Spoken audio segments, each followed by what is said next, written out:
Magandang araw po sa inyong lahat mga katribo. Heto na naman po ang isa nating kwento na tungkol sa aswang.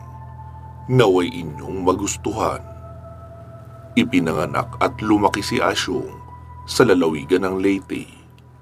Simpleng pamumuhay at payak na mailalarawan ang kanilang pamilya. 17 taong gulang pa lamang si Asyong pero mulat na siya sa dinaranas na kahirapan ng kanyang pamilya. Labag man sa kanyang kalooban ang tumigil sa pag-aaral, ay ginawa niya ito para lamang makatulong sa paghahanap buhay ng kanyang ama't ina. Pumasok siya bilang delivery boy ng pandesal sa panaderya ni Aling Susan, isang malaking bakery sa lugar nila. Tuwing umaga ay nilalako niya ito sakay ng kanyang bisikleta. Nakalagay sa styrofoam ang pandesal na kanyang tinitinda.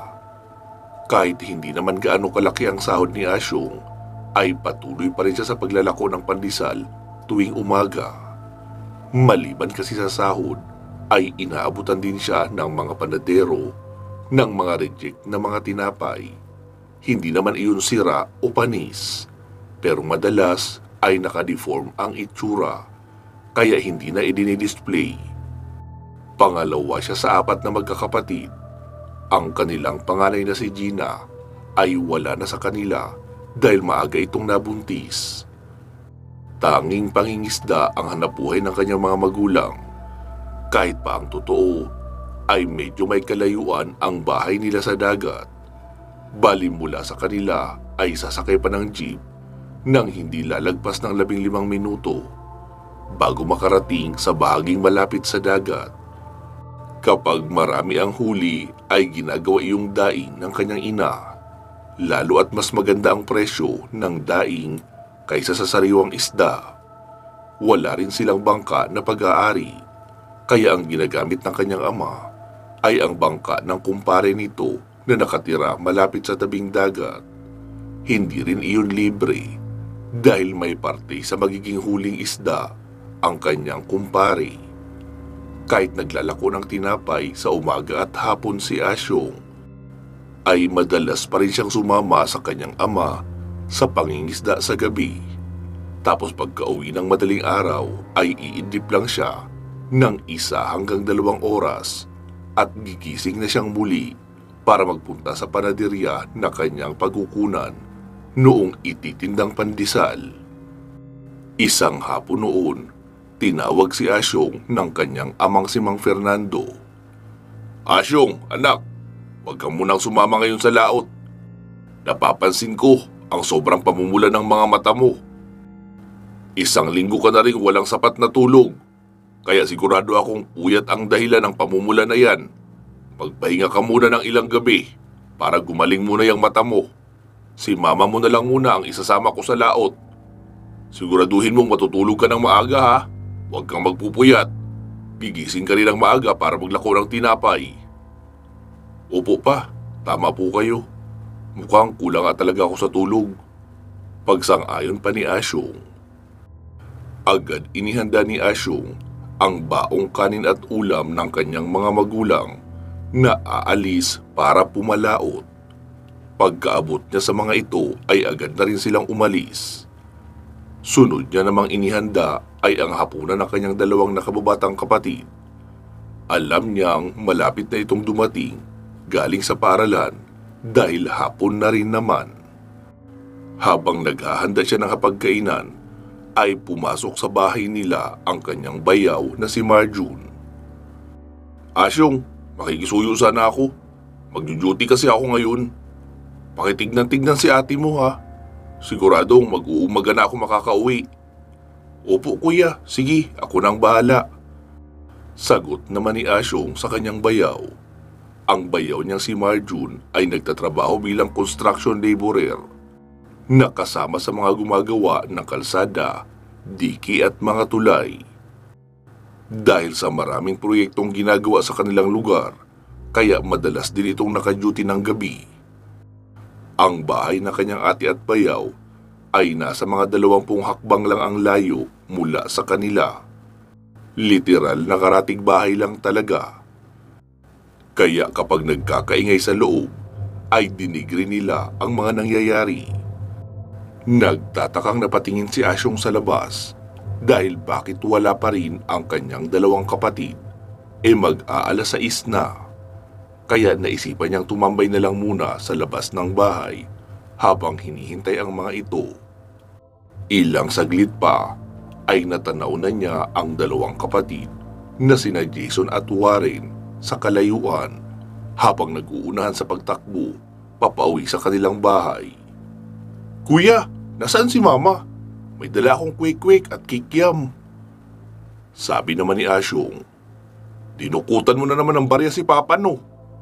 "Hala kuya, hindi ah. Galing sa baon ko na tinipid ko ang ipinambili ko nito. Tsaka, hindi naman ito para sa akin lang. Ipang-uulam natin ito sa hapunan." "Hay, ikaw talaga Jason. Sana inipon mo na lang yan. Pambili rin yan ng project mo sa hinaharap. May paksiw na isda naman tayo na pang-ulam." "Kuya naman huwag ka namang killjoy. Minsan lang ito.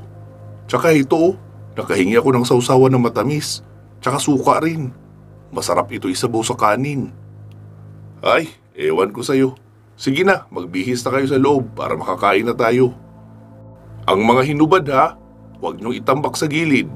Ilagay niyo sa basket na labahan para malaban ni Mama bukas." "Opo kuya," sagot naman ang dalawa tapos pumasok na ng bahay. Noong makapagbihis na ang dalawa, ay agad na silang nagtungo sa kusina upang kumain. "Warren, Jason, bakit ginabi ata kayo ng pag-uwi ngayon? Saan pa ba kayo nagpupunta?" Sabi naman ni Jason, "Hinintay ko lang si Warren kuya. Sweepers kasi siya ngayon. Kaya habang naghihintay ay naisipan kong bumili ng kwek-kwek. Pinasobrahan pa nga iyan dahil hapon na pero marami pa ang nakadisplay kay Manong. Kaya lahat ng bibili ay binibigyan niya ng pasobra."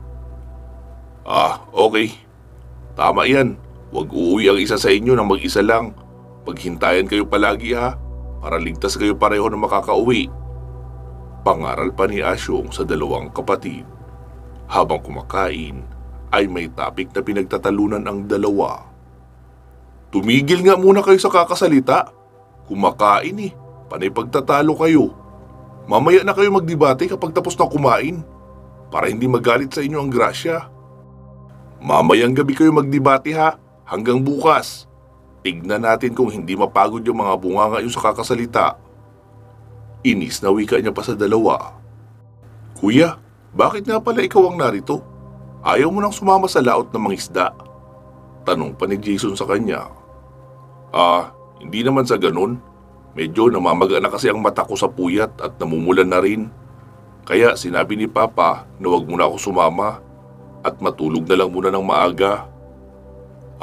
Ganun pala yun kuya." Matapos kumain ay nagtulong-tulong na sila sa paglilinis ng kusina. At noong matapos ang lahat ay nagsiakyat na sila sa itaas. Ang dalawang bata naman ay nagpatuloy sa kanilang pagdidebate. Hanggang sa sumapit ang alas 8 ng gabi. Napangiti na lang si Asyong nang biglang natahimik ang dalawa. Tulog na pala. Dahil sa medyo mapang-asar din siya sa mga kapatid, kaya tinapik niya si Jason. "Jason! Jason, gising!" "Ha? Bakit kuya?" "Ituloy niyo pa ang pagdebate niyo ni Warren. Wala pa rin nananalo, di ba? Sayang ang oras kung matutulog kayo. Sige na, magdebate pa kayo." "Kuya naman inaantok na ako." "Ano ka ba? Huwag kayong matulog. Kailangan may manalo sa debate nyo. Kung ano ang mas mabigat, 1 kilong pako o 1 kilong bulak." "Uy, ano ba? Magdebate pa kayo sabi." Wika pa ni Asyong sabay yugyug sa dalawa. Pero hindi na umiimik ang dalawa dahil himbing na ang tulog. "Akala nyo hindi ko tututuhanin yung sinabi ko kanina. Kayo rin pala ang mapapagod sa kakasalita." Wika pa ni Asyong sa mahinang boses. Pasado na noon alas 9 ng gabi pero hindi pa rin siya makatulog. Panay lang ang baling-baling niya sa higaan. Naiinis na siya dahil gigising pa siya ng maaga, kaya kailangan ay makatulog na rin siya ng maaga. Marahil sa mainit kaunti o di kaya sa mga lamok na panay ang pang-iistorbo sa gilid ng kanyang tenga. Naisipan niyang buksan ang bintana para pumasok ang malamig na hangin. Saka siya muling nahiga at nakatanaw lang sa maliwanag na buwan. Unti-unti na siyang inaantok dahil sa malamig na hangin na pumapasok sa loob ng silid, hanggang sa napapikit na nga siya ng tuluyan. Nang bigla siyang maalimpungatan nang makarinig ng tunog ng kaluskos sa bubungan ng bahay. Tapos napatingin siya sa itaas sa may bahaging may butas. Kita niya roon ang sinag ng buwan nang biglang mawala ang liwanag na tumatagos roon. Ibig sabihin may humarang, kaya kinabahan siya. Kinusot-kusot niya ang kanyang mata dahil tila may nababanaag siyang kulay pulang mata sa bubungan na nakasilip. Hindi siya sigurado kung ano ang naroon, pero baka pusa. Kaya sinubukan niyang bugawin pero ayaw naman umalis. Kaya naman dali-dali siyang tumayo at lumabas ng bahay upang paalisin ang kung anumang hayop na nasa itaas. Parang kinukutkot din kasi ang bubungan nila. Baka lalong lumaki ang butas. Tumutulo pa naman ang bubong nila kapag umuulan. Pagkalabas niya ng bahay ay nagtungo siya sa may mataas na bahagi upang makita ang bubungan. At nakumpirma niyang isa nga lang iyong pusa. Kaso ang nakakapagtaka lang dahil napakalaking pusa naman noon at nagniningas ng kulay pula ang mga mata. Kumuha siya ng pira-pirasong kahoy at ibinato sa bubungan para mapalis ang nilalang. Noong muli niyang silipin ay wala na iyon doon. Kaya naman kalmado na siyang naglakad papabalik sa loob ng kanilang bahay. Muli siyang humiga at umasang makakabalik agad sa pagtulog nang marinig niya naman ang malakas na tili ng kanyang ate sa kabilang bahay. Kaya dali-dali siyang napabangon upang puntahan ang bahay ng kanyang ating buntis. Ate! Ate! Bakit? Anong nangyayari dyan? Bakit bigla kang tumili? Tanong niya pa rito. Sabi naman ng ate niya, Asyong, may taong sumilip mula sa bubungan ng bahay namin. Maitim ang balat niya at mapula ang mga mata. Nangangatog na tura ng ate niyang si Gina habang garalgal ang boses sa pagsasalita. Ate, baka pusa lang yun. Galing din yun sa bubungan namin. Tapos tinignan ko nga at binato. Pusa talaga yun. Sigurado ka, Asyong? Parang tao talaga yung nakita ko eh. Oo te, sigurado ako. Sus, inistorbo mo pa ang tulog ko. Akala ko naman may pumasok ng ibang tao sa bahay nyo. Sige na te, bumalik ka na sa pagtulog. Matutulog na rin ako. Maaga pa akong gigising bukas. Noong papabalik na sana siya sa kanilang bahay, ay nakita niya namang paparating ang bayaw niyang si Marjun. Oh, kuya, bakit napaaga yata ang uwi mo? Hindi ko pa out. Medyo kinakabahan kasi ako kanina habang nagtatrabaho. Kaya noong mag-break time ay umalis muna ako. Tamang-tama, may dinalaw rin na mag-ina ang kasama kong taga-ibaba. Kaya sumabay na ako sa motor niya. Babalik rin ako agad sa trabaho. Sisilipin ko lang si ate mo. Ikaw, bakit nasa tapat ka ng bahay namin? Si ate kasi, biglang sumigaw. May nakita raw siyang tao sa bubungan nyo na sumisilip sa loob. Kaya dali-dali ako lumabas. Pero pusa lang yun. Galing din yun dito kanina sa bahay namin eh. Tinignan ko nga at binato pa ng kahoy. Kaya sigurado akong malaking pusa lang yun. O sige kuya, babalik na ako sa bahay. Kailangan ko nang matulog ng maaga. Maglalako pa ako bukas. Sige Asyong, babalik na rin ako sa trabaho mamaya kaunti. Nang makabalik sa bahay ay dumiretso na si Asyong sa higaan at tinakpan niya ng unan ang mukha para muling makatulog at wala nang marinig pang kung ano-ano na mga kaluskus mula sa labas. Halos nakakailang oras pa lang siya ng tulog ay isa-isa nang nagsitilaok ang mga manok. Kaya naman gumising na siya dahil kailangan niya nang maghanda sa pag-alis para magtungo sa panaderya. Bago pa man siya nagtungo sa kusina, ay nag-exercise muna siya saglit sa kanyang higaan. Nag-push up ng 10 beses, nag-sit ups ng 12 para magising ang diwa niya at maging ganado sa pagtatrabaho. Noong matapos ay lumabas na siya ng kubo para magpunta sa igiban. Sakto rin na nakita niyang paparating ang kanyang mga magulang galing sa pangingisda. Napansin niyang hirap na hirap ang mga ito sa pagbitbit ng timba at sako na puno ng isda ang laman. Napangiti naman ang malaki si Asyong sa nakita. Hala, mukhang sinuwerte ka pa ah. Swerte talaga ang pagsama ni Mama. Tumawa naman ang kanyang ina at sinabing, ano ka ba anak? Natsyempuhan lang, hindi yun swerte. Sabi naman ng kanyang ama, anak, huwag ka muna kaya magbenta ng tinapay ngayon. Ikaw kasi sana ang uutusan namin maglako nito. Mas madali kang makakapagpaubos kapag naglako ka na nakabisikleta kaysa kung kami ni Mama mo ang maglalako nito. Sige po pa, pupunta lang muna ako sa panaderya at sasabihin kong ang best friend ko na lang ang maglalako. Sige anak. Dali-dali nang nagbisikleta si Asyong papunta sa bahay ng kanyang kaibigan. Hoy, Tony! Gumising ka na dyan! Ikaw muna ang magbenta ng pandesal. Maglalako ako ng isda na huli nila Papa.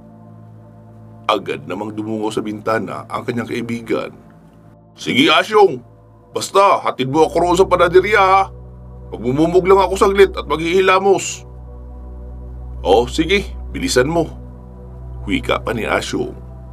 Maya-maya ay lumabas na ang kaibigan. Inihatid na nga ni Asyong si Tony sa panaderya at sinabi kay Aling Susan na si Tony na muna ang papalit sa kanya. Wala naman iyong problema sa matandang may-ari dahil may bisikleta rin naman silang pwedeng magamit sa paglalako. Matapos maihatid ay dali-dali nang umuwi si Asyong sa kanilang bahay.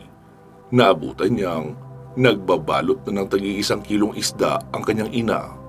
Tapos inilalagay sa ice chest. Anak, maligo ka muna at magkape.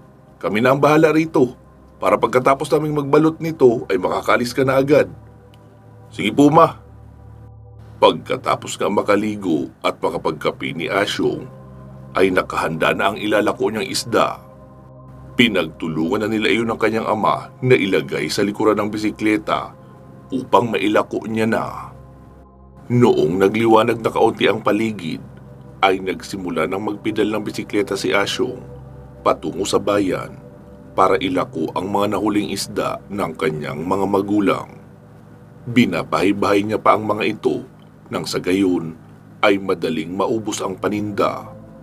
Malayo na ang kanyang nararating pero ilang kilo pa lang ang nababawas sa kanyang tinda. Kaya agad siyang nagpedal patungo sa isang mataong barangay. Sa kanyang paglilibot ay napadpad siya sa bahagi ng isang bahay na may mga nag-iiyakan habang nag-uumpukan ang maraming tao. Dala ng kuryosidad ay lumapit si Asyong roon para alamin ang kaganapan. Nagbabakasakali rin siya na mabentahan siya roon, lalo at marami doon ang tao. Isda po kayo dyan, mura lang po, bagong huli lang. Sigaw niya pa sa hindi kalayuan sa mga nag-uumpukan. Ilan sa mga nakarinig ay lumingon sa kanya at bumili. Kaya napasabi na lang si Asyong na tama talaga ang ginawa niya na lumapit doon. Dahil agad siyang nabentahan. Noong mabigyan niya na ang huling bumili, ay tinanong niya iyon. Kuya, anong nangyayari dyan? Bakit may mga nag-iiyakan? Sabi naman ng lalaki. Nabiktima raw ng aswang ang isang buntis na nakatira dyan, kaya nag-iiyakan ang mga kaanak. Talaga po? Paano niyo naman po nasabi na aswang talaga? Paano kung masamang loob lang pala? Paano magiging masamang loob? Nariyan ang buntis sa loob din ng bakuran nila. Lumabas lang daw ng ating gabi para magpahangin saglit dahil hindi makatulog. Tapos, dyan na inatake ng aswang. Walang ni isang kamag-anak ang nakarinig sa nangyari. Samantala, ang dami nila dyan at nasa loob lang din ng kanilang bakuran naganap ang krimen. Kawawa nga eh, butas ang tiyan at mukhang sinimot talaga ang laman loob. Talaga po? Grabe naman yun. Marami pala sila, tapos walang nakarinig. Oo iho, may mga ganoong kakayahan ang mga aswang na tinatawag na hamok. Kapag ginamit nila iyon, kahit pa ilang di pa lang ang distansya ng mga tao sa biktima, ay walang makakarinig sa sigaw niya. Mahabang paliwanag pa ng lalaki, tapos iniwan na siya. Lumapit pa kaunti si Asyong sa mga nag-uumpukan. Gusto niya sanang masilip ang biktima at tumambay na rin doon saglit baka sakaling meron pang bumili ng tinda niyang isda. Pero noong naroon na siya sa may bakuran, ay ipinasok na sa loob ang katawan ng biktima, kaya hindi niya na rin masilip. Makalipas ang kalahating oras ng pamamalagi ni Asyong roon, ay umalis na rin siya para ilako ang natirang isda. 3 kilo na lang naman ang natira at dapat maubos ito bago siya umuwi ng bahay. Gusto niyang mapaubos iyon dahil nag-iipon nga sila ng kanyang pamilya ng pera para makapagpagawa ng sariling bangka na pangisdaan. Malaking halaga rin kasi ang napupunta sa may-ari ng bangka, kaya mas mainam talaga kapag may sariling pag-aari na bangka. Upang maubos na kaagad ang natitirang nilalakong isda, ay naisipan ni Asyong na pumunta pa sa karatig barangay. Tiyak siyang mauubos na ang tinda niya roon dahil malayo iyon sa palengke at malayo na rin sa dagat, kaya walang ibang mabibilhan ang mga tao. Kahit kumakalam na ang kanyang sikmura, ay kaya pa namang tiisin. Isang matandang lalaki ang nakasalubong niya sa daan at nagtanong ng presyo ng kanyang paninda. Ito yung matandang lalaki na suki niya rin sa tinitindang pandesal tuwing umaga. Iho, ano yung tinda mo ngayon? Isda po, lo. Patingin nga, at kapag nagustuhan ko ay iyan na lang ang bibilhin kong pang-ulam. Noong maipakita ang isda ay sinabi ng matanda, Abay, mukhang sariwa pa ito ah. Kailan ito huli? Kaninang madaling araw lang po. Sina papa at mama ko ang nakahuli niyan. Sige, bilhin ko na yan lahat. Bibigyan ko na lang din ang mga pamangkin ko. Wala ring ulam ang mga iyon. Wika pa ng matanda. Matanong ko lamang iho, ba't hindi ka ngayon nag-deliver ng pandesal? Hindi pa rin ako nagkakape dahil hinihintay kong mapadaan ka. Kasi po maraming huli sina papa eh. Kaya ako ang naglako. Pero may pumalit naman po sa akin sa paglalako ng pandesal. Ang kaibigan ko si Tony. Kaso mukhang hindi na iyon makakarating dito dahil mabagal iyon pumadyak eh. Doon na lang iyon magpapaikot-ikot sa barangay namin. Ganun ba? E di makakapagpahinga ka na rin pala dahil wala ka nang ilalako. Opo lo, tama po kayo. Lubos ang pagkagalak ni Asyong dahil naubos ang lahat ng kanyang panindang isda. Mas lalo siyang natuwa nang ibigay sa kanya ng matanda ang 500 piso at hindi na ipinabalik ang sukli. Lubos siya nagpapasalamat sa matanda hanggang sa ipakilala nito ang pangalan at ituro ang tinitirang bahay. Ang pangalan ko ay Ramon, pero tawagin mo na lamang akong Tatang Ramon. Sa susunod, kapag magdi-deliver ka ng pandesal, o di kaya isda, puntahan mo na lang ako sa bahay ko. Diyan ako nakatira sa dulong bahagi ng daan na yan. 3 lang naman ang bahay dyan, sa akin at sa mga pamangkin ko. Pagturo ng matanda sa 100 papasok. Sige po, Tatang Ramon, mauna na po ako. May mga gagawin pa ako sa bahay pagka-uwi. Hala, sige iho, mag-iingat ka. Wika naman ang matanda. Dumaan muna si Asyong sa talipapa para bumili ng longganisa. Matagal niya nang gustong bumili noon. Pero hindi siya makabili dahil kaunti lang naman palagi ang kanyang napagbebentahan at nag-iipon rin siya. Pero sa pagkakataong iyon ay pwede siyang bumili dahil malaki ang sobra sa pera. gawa ng sukli ng matanda na hindi na kinuha. Pagka-uwi niya ng bahay ay kaagad niyang ibinalita sa kanyang ama ang karanasan niya sa pagtitinda. Lalo na iyong tungkol sa buntis na sinasabing biniktima di umano ng isang aswang. Labis din ang tuwa ng kanyang ama dahil napaubos niya ang inilakong isda at natuwa rin sa nakitang dala niya na 1 kilong longganisa.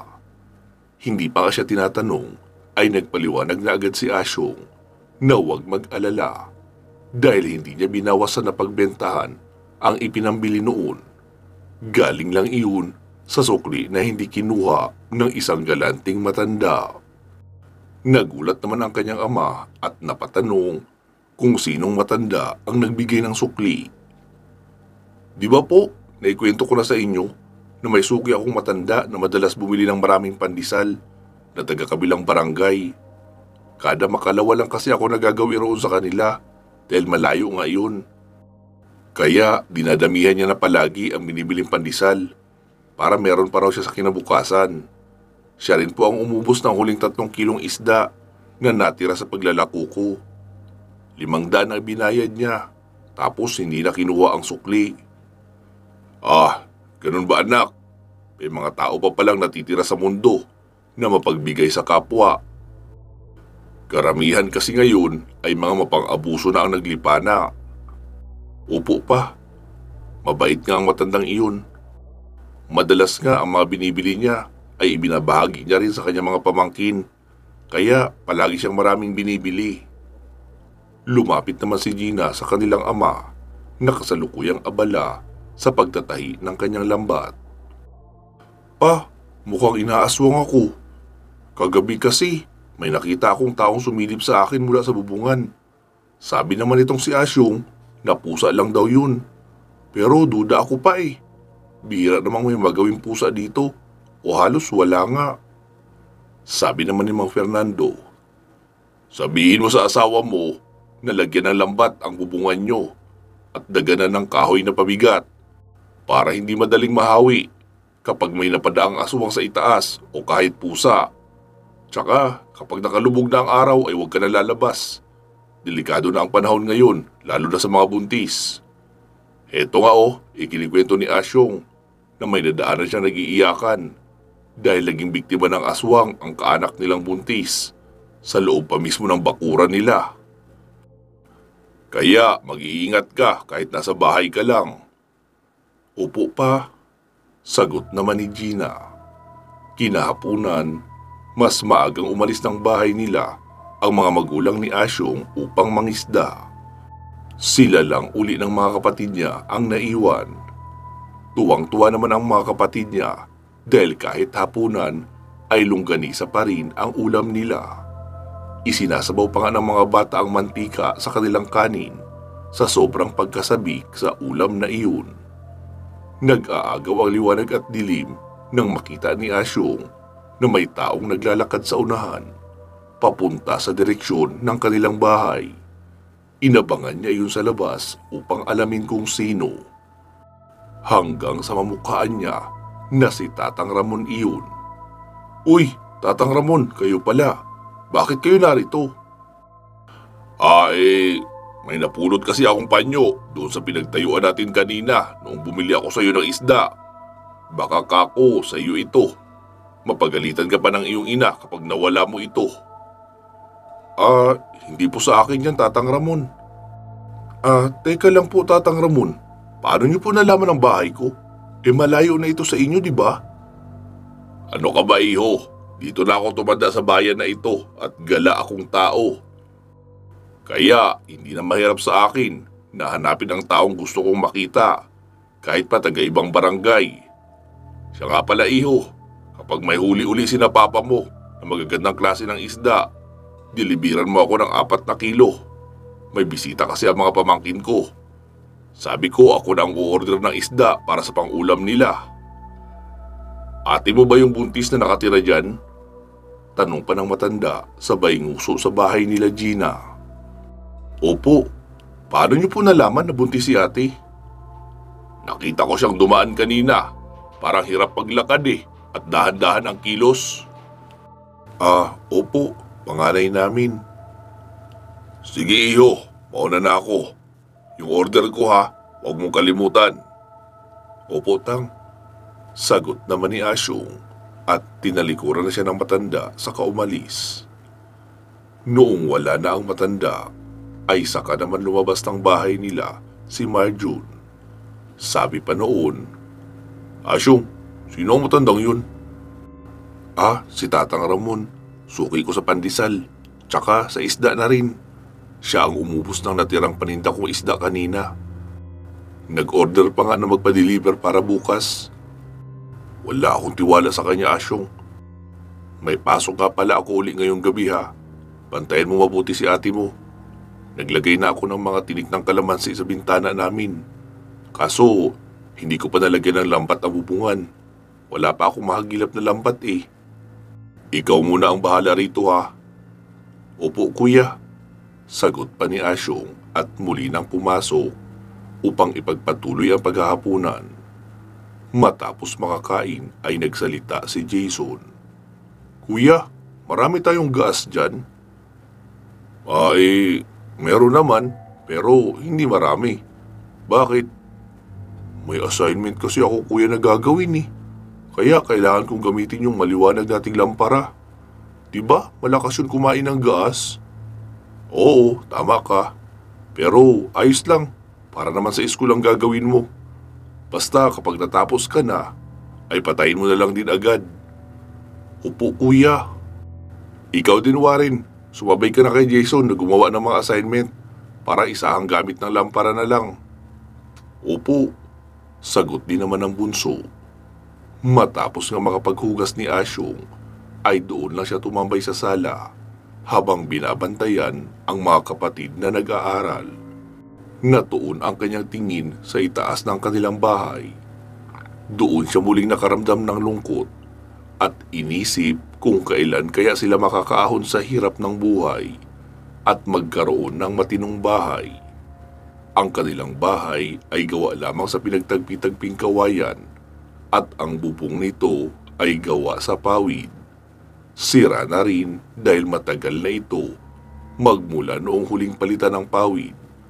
Kaya marami na rin ang butas at siwang na makikita. Kapag panahon nga ng tag-ulan, ay kailangan nilang sahuran ng timba at kaldero ang mga butas para hindi maging madula sa loob ang kanilang bahay. Ilang sandali pa ay nakarinig siya ng ingay mula sa itaas ng bubungan. Kaya nagulat siya at nakaramdam ng takot. Naisip niya kasi na baka aswang na iyon.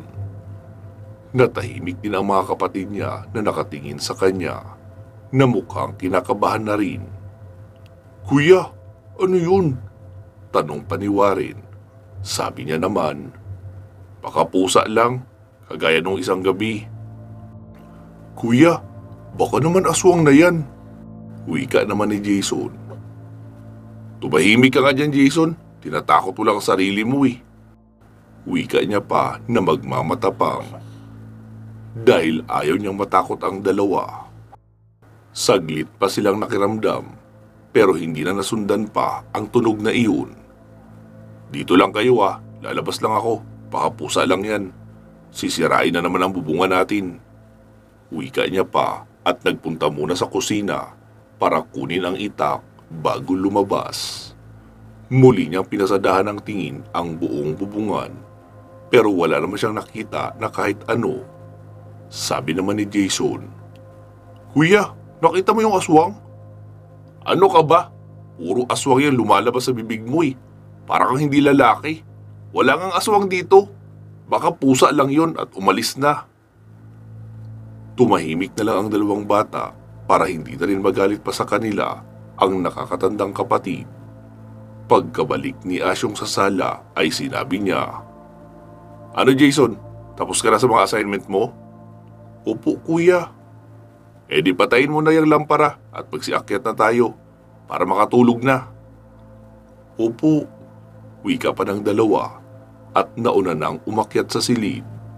Si Asyong naman ay naiwan pa sa baba dahil nagtali pa siya ng mga pantrangka sa mga bintana at pintuan.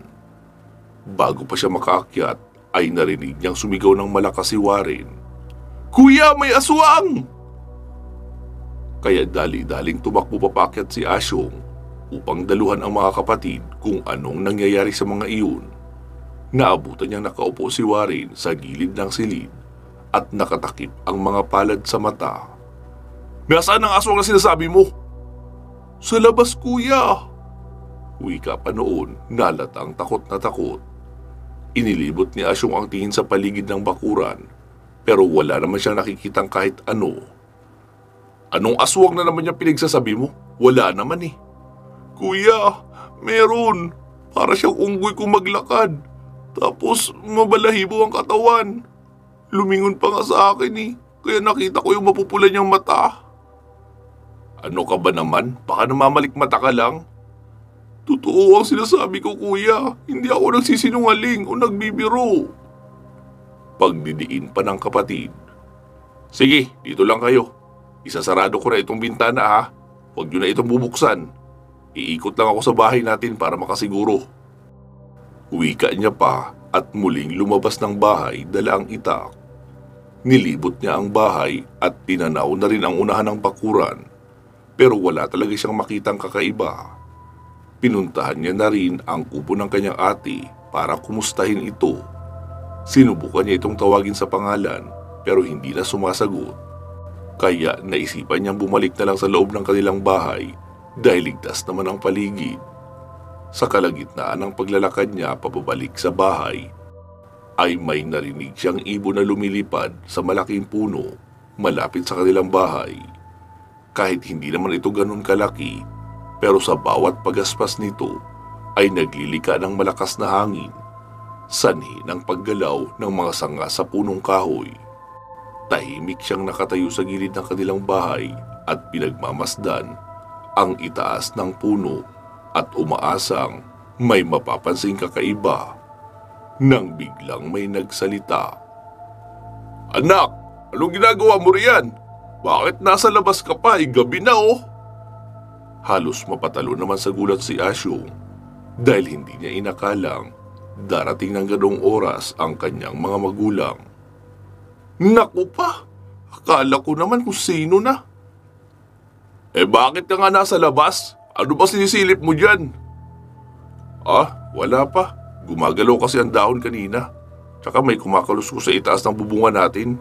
Si Warren naman ay may nakita raw siyang aswang. Kaya lumabas ako para siguraduhin ligtas kami, pati na si ate." "Bakit? Umalis na naman ba si Marjon?" "Opo pa, may pasok daw eh." Dali-dali namang pinuntahan ni Mang Fernando ang kubo ng kanyang anak. Lalong-lalo na at nagdadalang tao ito. Noong mapagtantong natutulog na si Gina sa loob ng silid nito, ay bumalik na lang ang ama sa bahay nila. "Pa, bakit kayo napauwi ng maaga?" "Hindi maganda ang panahon anak, maalon at nagsisimula nang lumakas ang hangin. Kaya nagpasya na kami ni mama mo na umuwi na lang. Delikado na kapag ganoon." Ganun po ba?" Sagot pa ni Asyong at pumasok na rin ang bahay. "Pa, nag-order pa naman ng 4 na kilong isda si Tatang Ramon, yung suki kong taga-kabilang barangay. Di puntahan mo na lang na maaga bukas anak at sabihin mong walang huli dahil masama ang panahon." "Sige po pa." Kinabukasan, bumaba ng bayan si Mang Fernando para bumili ng panahi sa kanyang lambat. Naisipan niya na rin makibalita tungkol sa mga aswang. Nag-aalala kasi siya sa kanyang panganay na anak na kasalukuyang buntis. Baka nga totoo talaga ang sapantahan ni Asyong na nagsisimulang mambiktima ang mga aswang sa kanilang lugar. Mas maigi nang masigurado niya kung gaano katotoo at nang makapaghanda na rin siya. Pagkarating niya sa bayan ay nakausap niya ang ilan sa kanyang mga kakilala at nagulat siya dahil wala pala siyang kaalam-alam. Kalat na pala sa bayan nila ang usap-usapan tungkol sa sunod-sunod na mga naging biktima ng aswang. At lahat ng biktima nito ay buntis. At ang mas nakakaalarma pa, dahil marami itong naging biktima na babaeng nagdadalang tao kahit patirik ang araw. Ikinuwento niya rin sa mga kaibigan na buntis ang kanyang panganay at mukhang ilang gabi nang pinagpaparamdaman ng aswang. Sabi naman ng kausap niya na paghandaan na agad habang hindi pa huli ang lahat. Kaya naman matapos makabili ng mga kailangan ay pinuntahan din ni Mang Fernando ang albularyong si Mang Agustin sa Karatig Baryo. Ito lang kasi ang kilala niyang albularyo na alam niyang bihasa sa pagpuksa ng mga aswang. Simple lang iyon kung titignan.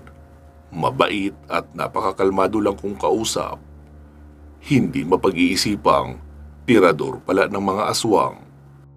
Kaya iyon ang naisip niyang lapitan para masiguro ang kaligtasan ng kanyang panganay na anak at magiging apo sa sinapupunan nito. Malayo pa lang si Mang Fernando ay nakita niyang nakatanaw na sa kanya ang matanda. "Oh, Fernando! Matagal-tagal na rin ang huli mong dalaw dito sa akin ah. Ano bang problema?"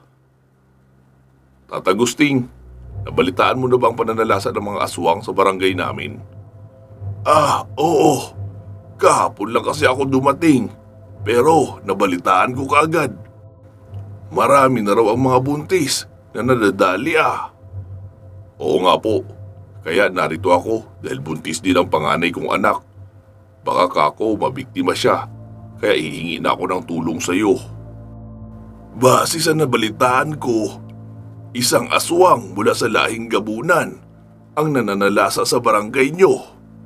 Sana dumalaw rin siya dito malapit sa akin para naman magtagpo ang aming mga landas.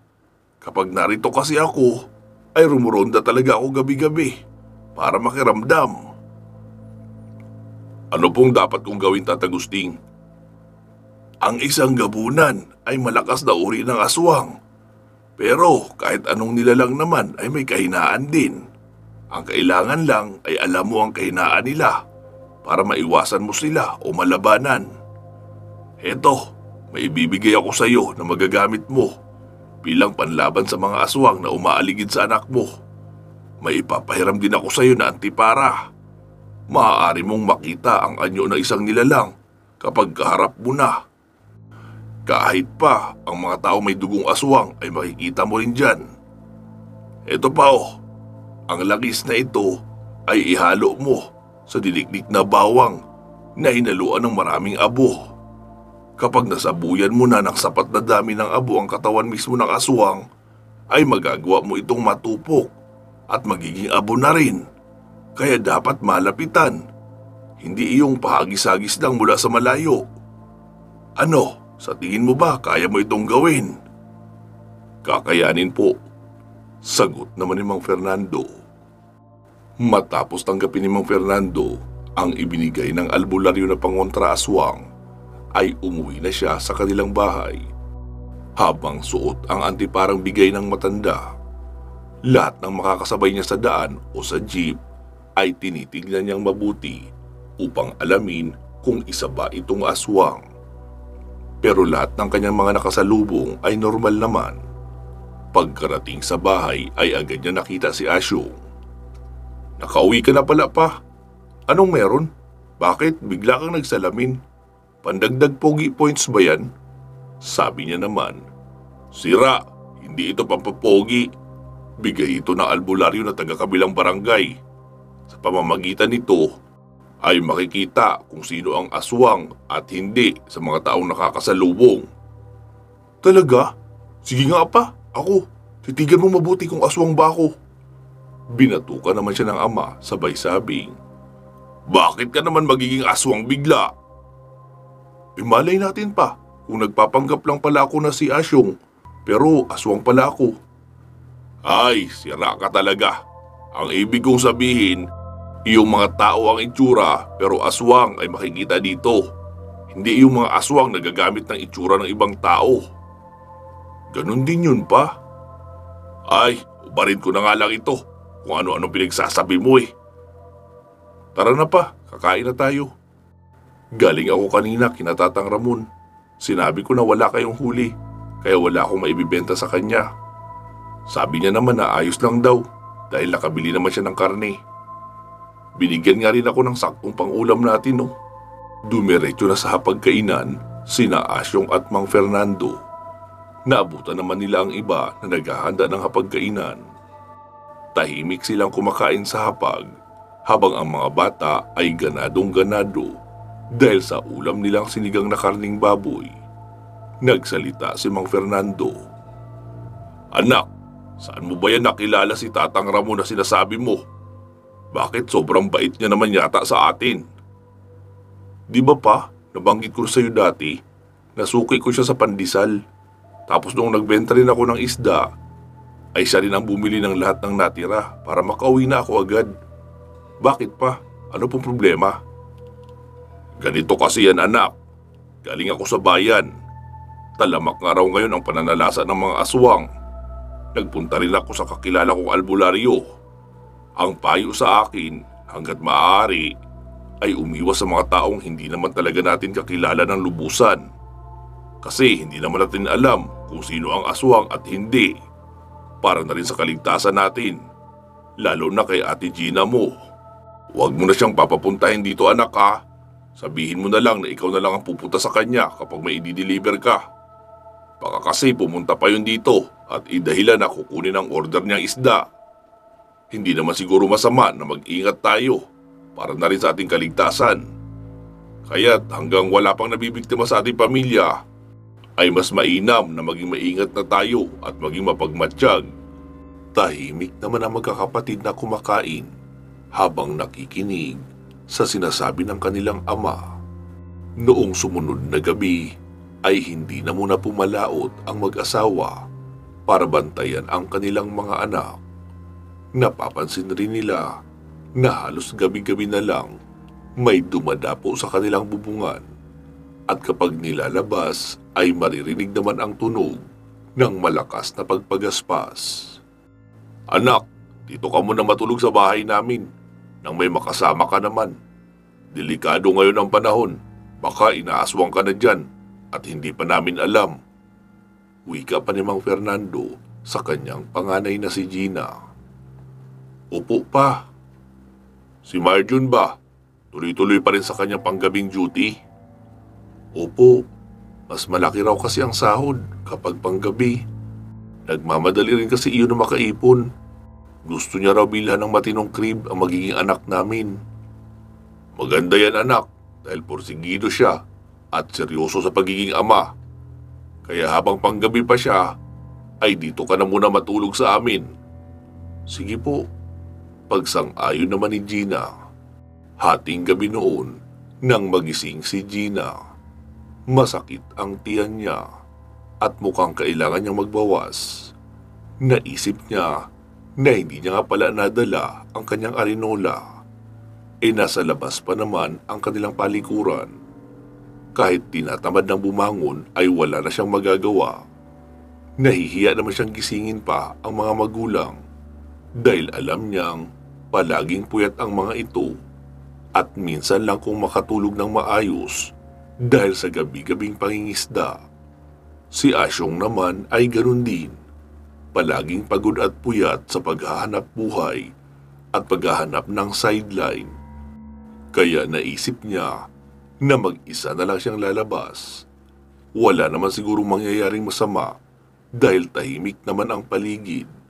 Maliwanag rin ang buwan. Akma niya na sanang bubuksan ang pintuan ng bahay nang makarinig siya ng kaluskos sa bubungan. Sa tapat mismo ng kanyang kinatatayuan, bigla siyang kinabahan at natakot. Saglit pa siyang tumayo roon at nakiramdam. Pero muling nasundan ang kaluskos na tila ba tinutuklap ang pawid ng buong bahay. Nanatiling nakatayo lang sa may tapat ng pintuan si Gina. Hindi siya gumagalaw o gumagawa ng ingay.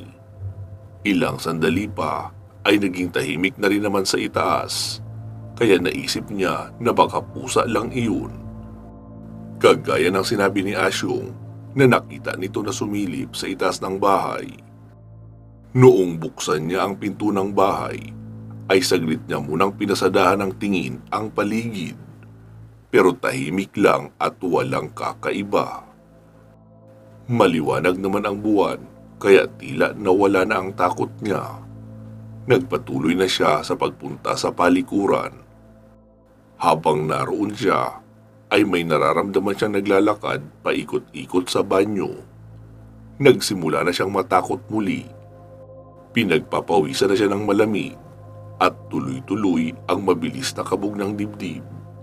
Nang biglang may maitim at mabalahibong kamay ang tumagos sa dingding na pawid ng banyo.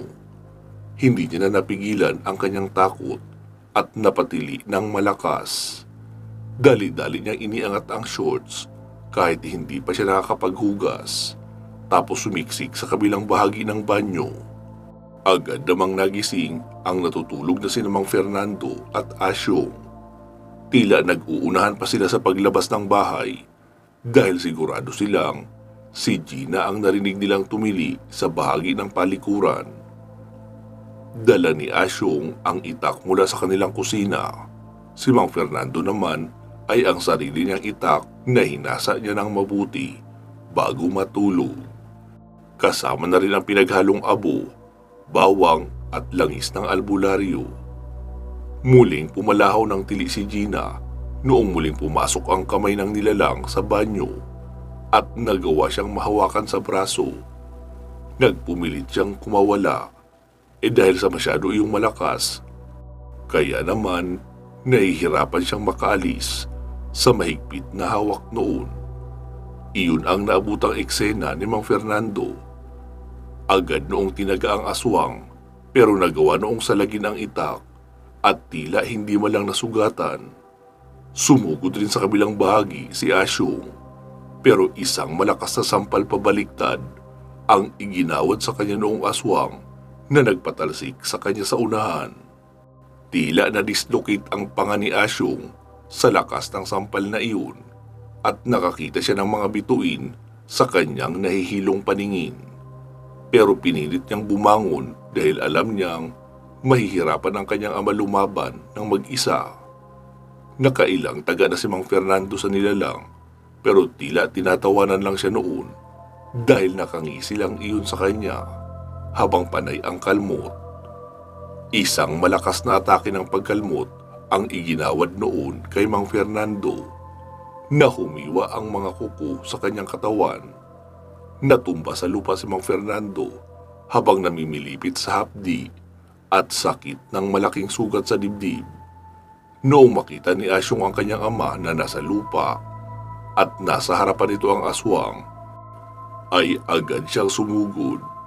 Pero napatigil siya noong tumitig sa kanya ang aswang. Tila kilala niya ang mga mata ng aswang na iyon. Hindi niya lang mapagsino agad, pero malaki ang hinala niya na nakita niya na ang mga matang iyon. Dahil sa pagkakatitigan nila Asyong at noong aswang, ay nagkaroon ng pagkakataon si Mang Fernando na makuha ang supot na nasa kanyang bulsa, na naglalaman ng abo at bawang at iyong langis ng albularyo. Agad niya iyong isinaboy sa aswang. Doon na namilipit sa sakit ang aswang habang tila nalalapnos ng asido ang katawan. Inalalayan ni Asyong na maitayo ang ama dahil abala pa ang aswang sa pagpalahaw sa nalulusaw na laman sa dibdib. Dinampot ni Mang Fernando ang itak at muling lumapit sa aswang at ipinagsasaksak. Sa pagkakataong iyon ay tumagos na sa balat ng aswang ang itak. Inikot-ikot pa iyon ni Mang Fernando. Binunot niya ang itak at muling sinabuyan ng abo ang aswang at pumasok din iyon sa sugat ng pinagsaksakan niya. Hanggang sa hindi pa nakontento si Mang Fernando, ibinuhos niya na lahat ng natirang abo doon sa aswang. Doon na unti-unting nalusaw ang aswang hanggang sa naging parang abo na lang din sa lupa. Agad inilabas ni Asyong ang kanyang ate Gina mula sa banyo. Lumabas na rin ang kanilang ina at inalalayan papasok ng bahay si Mang Fernando. Mabuti na lang at naturuan ng kakilalang albularyo si Mang Fernando kapag nagkaroon ng pinsala mula sa aswang. Hinugasan nila iyon ng pinakulong dahon ng bayabas at nilagyan ng langis na bigay ng albularyo. Kinabukasan ay nagpunta naman sila sa ospital upang maipatahi ang mahabang hiwa ni Mang Fernando na gawa ng kalmot ng aswang. Noong sumunod na araw ay muling naglako ng pandesal si Asyong. Nagtataka siya dahil wala ang matanda sa waiting shed malapit sa bahay nito kung saan siya madalas abangan kapag bibili ito ng pandesal. Isang linggo pa ang lumipas. Wala na silang nararamdamang gumagambala sa kanila kapag gabi. Isang gabi noon, muling dinalaw ng isang masamang panaginip si Asyong. Doon niya nakita ang aswang na kinalaban nila ng kanyang ama. At nagulat siya dahil habang nasaan yung aswang iyon ay biglang bumalik sa pagiging tao. At iyon ay si Tatang Ramon. Bigla siyang nagising at napabalikwas. Doon niya napagtanto na kaya pala pamilyar sa kanya ang mata noong aswang dahil iyon pala ay si Tatang Ramon. Noong una ay hindi niya iyon ipinagtapat sa kanyang pamilya dahil natatakot siyang masisi at sabihin siya ang nagdala ng aswang sa kanila. Pero kalaunan ay nagawa niya ring umamin dahil madalas nang magtanong ang kanyang ama kung bakit hindi siya nagdi-deliver ng isda doon sa matanda na nag-o-order ng marami. Ang huling sabi niya na sinabi ng matanda na palagi itong magpapadeliver ng isda tuwing may huli dahil mahilig ito sa isda at namimigay rin sa mga pamangkin. Ang buong akala ni Asyong na magagalit sa kanya ang kanyang pamilya pero hindi iyon nangyari dahil alam naman daw nilang lahat na kaya mabait si Asyong sa lahat ng tao dahil pagtitinda nga ang kanyang hanap buhay. Lahat ng magpakita sa kanya ng kabaitan ay itatrato niya rin ng mabuti. Nagpatuloy silang namuhay na nagtutulungan at hindi nga nagtagal, nakabili na sila ng bangka para maging pangisdaan ng kanyang ama. Wakas. Naway inyong nagustuhan ang maaksyong pakikibaka ng pamilya ni Asyong at sana nakakuha na rin ng inspirasyon tungkol sa kanilang kasipagan at pagtutulungan. Bago po natin tapusin ang videong ito, ay batiin at pasalamatan muna natin ang ating current sponsor at mga super loyal na mga listeners na nag-join sa ating channel membership. Unahin na nating batiin at pasalamatan si Ma'am Aida Lasimet Calfe ng Qatar. Maraming salamat po ma'am sa iyong solidong pagsuporta sa ating channel at mga projects. Sana po ay magtuloy-tuloy na ang inyong paggaling. Naway bigyan din kayo ng mahabang buhay at malusog na pangangatawan ng ating puong may kapal.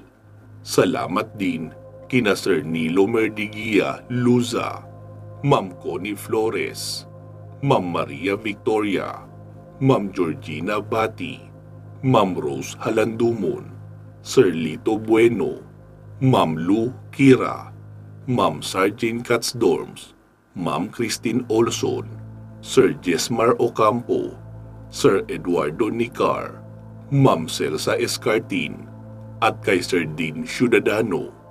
Marami pong salamat sa inyong pag-join sa ating channel membership dito sa ating main channel, pati na rin sa ating side channel na Kwentong Aswang Comics.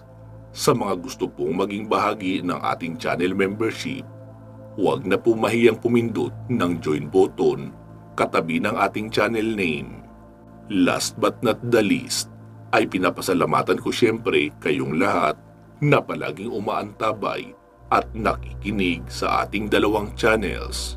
Inaanyayahan ko rin po kayong makinig sa ating magagandang series, kagaya na lang ng Aswang Killer na naroon sa ating side channel na Kwentong Aswang Comics, pati na rin ang Lihim ng Medalyon dito sa main channel na Katotohanan at Misteryo. Magiging active na uli iyon at sisikapin nating makapag-upload ng kahit isang part kada linggo. Maraming salamat po ha. Mag-iingat po kayo palagi at hanggang sa muli.